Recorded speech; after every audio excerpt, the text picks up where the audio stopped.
Welcome to this video on constructing a line segment. So I'm going to go through the instructions first, and then I'm going to do some examples at the bottom. So the first thing that you want to do is draw a point below the line segment that you want to copy. So you'll be given a line segment, you want to draw a point somewhere below it, like this. Then you want to place your compass on one endpoint of the line segment and extend out your compass to the length of the line segment and lock it. If you have another type of compass, same thing, just make the width however long the line segment is.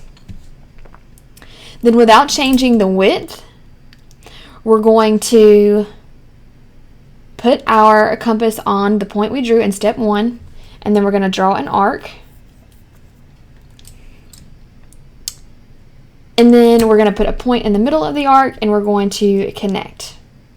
All right, so let's try that below. So I have a line segment. I'm going to put a point. I'm going to measure my line segment. All right, so make sure it's lined up. Lock it. Then without moving the width, I'm going to put my compass on the point that I drew, draw an arc. It doesn't matter how big the arc is. Then I'm going to put a point in the middle of the arc. Then I'm going to use a ruler or the straight edge on your compass to connect the two endpoints. So this segment and this segment should be exactly the same. All right, go ahead and try the second one as I'm doing it with you. So I'm going to measure it, lock my compass. I'm going to draw a point below.